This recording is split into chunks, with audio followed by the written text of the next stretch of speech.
కేంద్ర ప్రభుత్వం ప్రవేశపెట్టిన మహిళా రిజర్వేషన్ 33% బిల్లుకు కాంగ్రెస్ పార్టీ మరియు మిత్రపక్షాలు వ్యతిరేకంగా ఓటు వేసి అడ్డుకోవడాన్ని నిరసిస్తూ కరీంనగర్ జిల్లా జమ్మికుంట పట్టణ బీజేపీ ఆధ్వర్యంలో గాంధీ చౌరస్తా వద్ద ధర్నా రాస్తారోకో చేసి కాంగ్రెస్ పార్టీకి రాహుల్ గాంధీకి వ్యతిరేకంగా నినాదాలు చేశారు. ఈ సందర్భంగా పట్టణ మండల అధ్యక్షులు కొలకాని రాజు, దొంతర వీణ, రమేష్ యాదవ్, నిరూపా రాణి, కేఎస్ఎస్ స్వరూప గారు మాట్లాడుతూ ఎన్నో ఏళ్లుగా మహిళా రిజర్వేషన్ కోసం ఎదురుచూస్తున్న మహిళలకు కాంగ్రెస్ పార్టీ మరియు దాని మిత్రపక్షాలు నిన్న నరేంద్ర మోడీ ప్రభుత్వం పార్లమెంట్లో ప్రవేశపెట్టిన మహిళా రిజర్వేషన్ బిల్లును అడ్డుకునేందుకు అన్ని పార్టీలు ఒక్కటే బిల్లుకు వ్యతిరేకంగా ఓటు వేసి మహిళలపై రాహుల్ గాంధీకి ఉన్న సామాజిక వివక్ష చూపించి ఉద్యోగ, విద్య, రాజకీయాల్లో వివక్ష చూపడం కాంగ్రెస్ పార్టీకి అలవాటైపోయిందని కాంగ్రెస్ పార్టీలో ఉన్న మహిళలు కాంగ్రెస్ వ్యతిరేకంగా పోరాడాలని పిలుపునిచ్చారు. రాజకీయ, సామాజిక నిర్ణయాల్లో మహిళల అభిప్రాయాన్ని పట్టించుకోకపోవడం యూపీఏ కూటమికి సిగ్గుచేటు అని తెలిపారు. ప్రతి గ్రామాన కాంగ్రెస్ నాయకులకు మహిళలు అడ్డుకొని తమ నిరసన తెలపడానికి మహిళా లోకం సిద్ధంగా ఉందని కాంగ్రెస్ నాయకులను హెచ్చరించారు. ఏది ఏమైనా నరేంద్ర మోడీ మహిళా రిజర్వేషన్ బిల్లును రానున్న రోజుల్లో అమలు చేస్తారని ఆశాభావం వ్యక్తం చేశారు. ఈ కార్యక్రమంలో కౌన్సిలర్ శీలం శ్రీనివాస్, కైలాసకోటి గణేష్, రాచపల్లి శ్రీకాంత్, ఆకుల రాజేందర్, రాజేష్ ఠాగూర్, అడవాల శ్రీధర్, కొమ్ము అశోక్, రాకేష్ ఠాగూర్, పుల్లూరి ఈశ్వర్, గుర్రం పరశురాం, ఆకుల తిరుపతి, మహిళా మోర్చా అధ్యక్షురాలు గంగా భవానీ, తూర్పాటి శంకర్, శ్రీవర్తి ప్రవీణ్, నాకిల్, పుల్లూరి ప్రశాంత్, తిరుపతి యాదవ్ తదితరులు పాల్గొన్నారు.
భారతీయ జనతా పార్టీ మండల పక్షాన 33% మహిళా రిజర్వేషన్ బిల్లు నిన్న ప్రధానమంత్రి మోడీ గారు దానికోసం సంబంధించిన పార్లమెంట్లో బిల్లు ప్రవేశపెట్టిన సమయంలో కాంగ్రెస్ ఎంపీలు కానీ కాంగ్రెస్ ఉన్న మిగతా కూటమి వ్యవస్థ కూడా కానీ దాన్ని అడ్డుకొని ఈరోజు మహిళలను ఓన్లీ ఫ్రీ బస్ ఇచ్చి కాంగ్రెస్ అప్పుడు నమ్మబలికి ఈరోజు వాళ్లకు ఫ్రీ బస్ అని చెప్పి గద్దెనెక్కి ఈరోజు చూస్తున్నారు.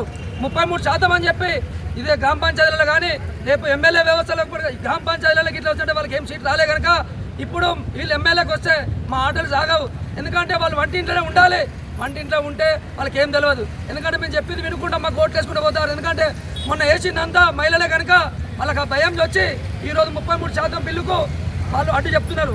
కాబట్టి ఇప్పటికి ఖబర్దార్ కాంగ్రెస్ నాయకులారా, మీరు ఇప్పటి నుంచి కూడా వార్డులలో కానీ రేపు జరిగే ఎన్నికలలో రేపు ఎంపీటీసీ, జెడ్పీటీసీ కానీ ఇతర ఎన్నిక జిహెచ్ఎంసీ ఎన్నికలలో కానీ మీకు తగిన గుణపడని చెప్తారు. ఎందుకంటే ఒక మహిళ అంటే ఒక శక్తి కాదు, ఒక శక్తి. ఒక మహిళ అంటే ఒక మహిళలు తలుచుకుంటే ఏదైనా జరుగుతుంది. కాబట్టి కాంగ్రెస్ నాయకులారా, ఇప్పటికైనా కూడా మీరు మా మోదీ గారు పెట్టిన బిల్లును మీరు అమలు చేసి అందరికీ స్వేచ్ఛత కల్పించి 33% రిజర్వేషన్ తీసుకొస్తే అప్పుడు ఎవరి పార్టీ వాళ్ళది కనుక. కానీ బీజేపీకే కేసు తక్కుతుందని చెప్పి ఈరోజు మీరు అడ్డుకోవడం చాలా దురదృష్టకరం.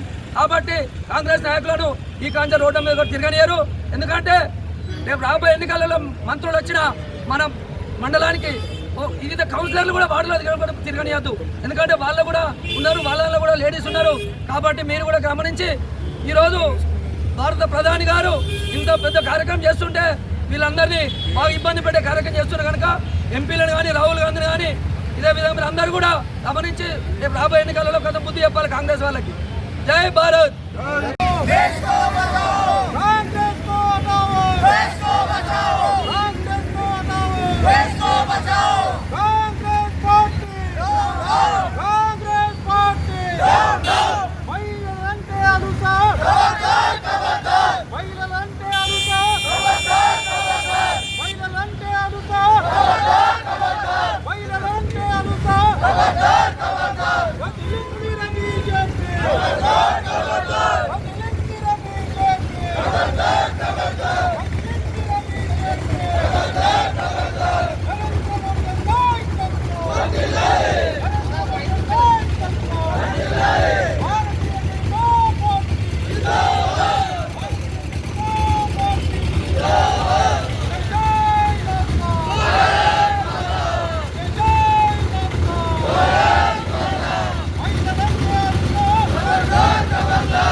ఎందుకు అంటే మహిళలు పైకి రావద్దు. బయట మాత్రం వాళ్ళు బాగా మాట్లాడతారు గొప్పగా, మహిళలు అంటే అది ఇది అని చెప్పి మాలో సగం అని అది అన్నీ మాట్లాడతారు. కానీ అసలు తీరా టైంకి మనం చేసే టైం వచ్చేసరికి అన్నిటికీ అడ్డంకులు వస్తున్నాయి. ఏంటంటే మళ్ళీ క్రెడిట్ మోదీ గారికి పోతుంది అని చెప్పి ఈ 33% రిజర్వేషన్ని రాకుండా చేసి ఇలా చేస్తే ఏమవుతుందంటే రాజ్యసభలో కానీ దేశంలో కానీ సగ భాగం రాజకీయంలోకి రాకుండా మహిళలను పక్కకు జరుపుతున్నారు. ఇది కాంగ్రెస్ పార్టీ ముందు నుంచి ఫస్ట్ నుంచి అలాగే ఉన్నారు, ఇప్పుడు కూడా అదే ధోరణి చేస్తున్నారు. మహిళలు అంటే బాగా అలసి చేసుకొని మహిళలు లేకుండా మీకు ఏ కార్యక్రమం జరగదు.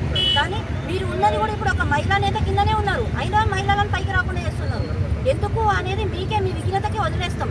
మహిళా బిల్లు వస్తే 33% మహిళలకి జరిగితే మన దేశం చాలా బాగుపడుతుంది అనేది ప్రతిష్టాత్మక నిర్ణయం మన మోదీ గారు తీసుకున్నారు. ఇవరికి కూడా మోదీ గారు మీరు సపోర్ట్ చేయకుండా కూడా మహిళలకి చాలా పథకాలు ఇచ్చారు. వాటిని అన్నింటినీ కూడా మంచి పద్ధతిలో నడుస్తున్నాయి కూడా అన్నీ. ఏంటి అంటే శిశు సంక్షేమం జరుగుతుంది, మహిళా సురక్షణ, ముద్రా యోజన, మహిళలకి మహిళా సంఘాల గురించి వీటన్నిటిలో మోదీ గారి సపోర్ట్ ఉంది. కానీ చట్టసభల్లో కూడా రాజకీయాల్లో కూడా 33% మహిళలు రావాలి అని ఆయన చాలా కోరికగా ఉన్నారు. ఆ మహిళా బిల్లును అడ్డుకున్నారు. ఫ్యూచర్లో మీకు మహిళలు అంటే ఏంటిది అనేది తెలిసిపోతుంది. జై హింద్. నరేంద్ర మోడీ గారి నాయకత్వం వర్ధిల్లాలి. నరేంద్ర మోడీ గారి నాయకత్వం వర్ధిల్లాలి. నరేంద్ర మోడీ గారి నాయకత్వం వర్ధిల్లాలి. సంజయ్ గారి నాయకత్వం వర్ధిల్లాలి.